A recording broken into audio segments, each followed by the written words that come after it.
संस्कृतेन वदामि, सर्वे अवगच्छन्ति वा? जानन्ति संस्कृतं? संस्कृतम् अवगच्छन्ति? संस्कृतं वदन्ति वा? परस्परं न।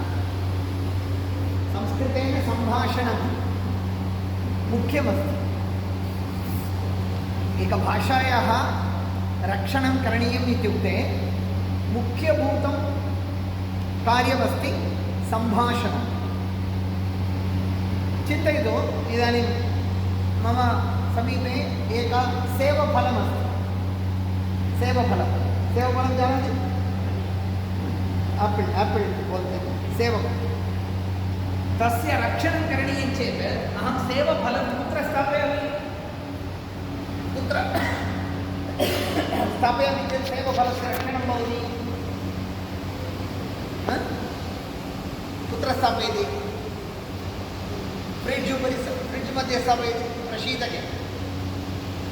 धनमस्ति, धनस्य रक्षणं करणीयं चेत् कुत्र स्थापयामः? बेङ्क् मध्ये, वित्तकोशे स्थापयामः। संस्कृतसम्भाषणं तस्य रक्षणं करणीयं चेत् कुत्र स्थापयामः?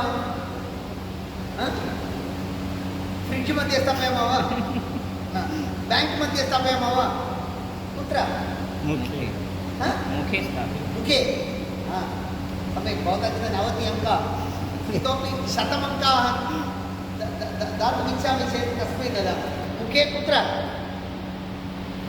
कुत्र स्थापनीयं संस्कृतं? जिह्वा अस्ति वा? मुखे, तत्र स्थापनीयं संस्कृतं। संस्कृतेन सम्भाषणं करणीयं सर्वदा। परस्परं प्रातःकाले उत्तिष्ठति, रात्रौ शयनं करोति, क्रीडति, पठति, भोजनं करोति किल, स्नानं करोति, सर्वं कार्यं करोति। सर्वदा अस्माकं व्यवहारः संस्कृतेन भवतु इति एतस्य सम्भाषणशिबिरस्य उद्देशः अस्ति, लक्ष्यमस्ति। अतः एतत् सम्भाषणशिबिरं प्रतिदिनं घण्टाद्वयं वा? प्रतिदिनं कति दिनानि? 7 दिनानि। 7 दिनानि घण्टाद्वयं भवन्तः पठन्ति। अग्रे भवन्तः अपि संस्कृतेन सम्यक् सम्भाषणं करिष्यन्ति। निरन्तररूपेण संस्कृतेन सम्भाषणं करिष्यन्ति। केवलं पठति चेत् प्रयोजनं नास्ति, तस्य उपयोगः अपि करणीयः। तदा एव तत् तिष्ठति, नो चेत् पूर्णतया न तिष्ठति।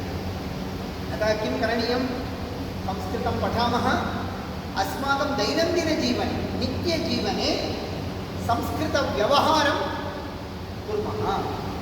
आचार्यः अस्ति, अन्ये सुनीलाचार्याः सन्ति, शास्त्रीमहोदयाः सन्ति, अन्यैः सह सर्वैः सह वयं परस्परं संस्कृतेन वार्तालापं कुर्मः। आरम्भे दोषः भवति, चिन्ता नास्ति, दोषः सम्भवति एव। इदानीं वयं सैकल् चालयामः।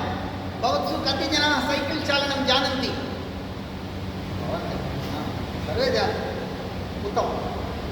सैकल् यदा चालयति, आरम्भे एव सम्यक् चालयति वा, अथवा सैकल् मध्ये उपविशति, पतति किल, पादे व्रणः भवति, जानुमध्ये व्रणः, रक्तम् आगच्छति, वेदना अस्ति, मम मनसि पीडा अस्ति, अहम् इतः परं सैकल् न चालयामि इति चिन्तयति चेत् सैकल् चालन अभ्यासः भवति वा? न भवति। वेदना भवति, रक्तं पतति, तथापि किं करोति? सैकल् उपरि उपविशति, चालयति, पुनः पतति, परन्तु मनसि इच्छा अस्ति, मया सैकल् चालनीयम्। अतः रक्तं भवति चेदपि, वेदना भवति चेदपि वयम् उत्साहेन सैकल् चालन अभ्यासं कुर्मः। एवमेव संस्कृतसम्भाषणमपि। अत्र महोदयः उक्तवान्, एकः कूपः अस्ति, 50 वर्षपुरातनकूपः। तत्र भवन्तः कूर्दनं कुर्वन्ति, तरणं कुर्वन्ति। तरणसमये आरम्भे एव सर्वे तरणं न जानन्ति, न वा? प्रथमम् अन्तः गच्छति, जलं पिबति, अनन्तरं मन्दं मन्दं तरणाभ्यासं करोति। तरणाभ्यासः जले, भाषणाभ्यासः मुखे इति एकं सूत्रमस्ति।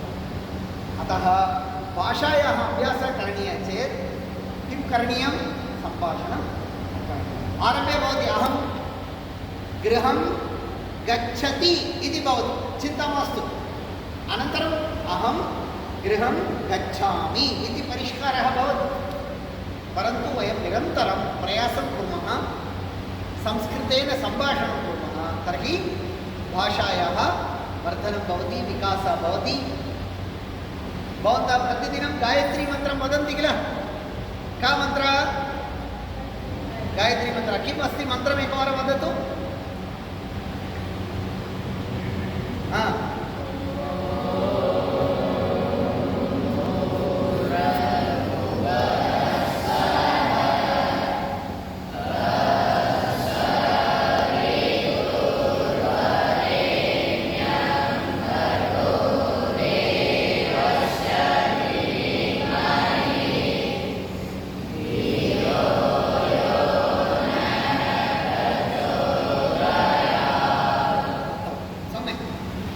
एतस्य मन्त्रस्य अर्थं जानाति वा?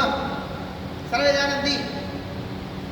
एतस्य मन्त्रस्य अर्थः ज्ञातव्यः चेत् अस्माभिः संस्कृतं पठनीयम्। अस्माकं बुद्धेः विकासं सूर्यभगवान् करोतु इति वयं प्रार्थयामः। एवमेव संस्कृतसम्भाषणेन, संस्कृत अभ्यासेन अस्माकं बुद्धिविकासः भवति, मनोविकासः भवति, हृदयविकासः अपि सम्भवति। एतैः कारणैः वयं सर्वेपि संस्कृतपठनस्य अभ्यासं कुर्मः। तदर्थं सर्वे सम्भाषणशिबिरे भागं गृह्णन्तु, सम्भाषण अभ्यासं कुर्वन्तु, जीवने यशस्विनः भवन्तु इति सम्प्रार्थ्य मम वचनानि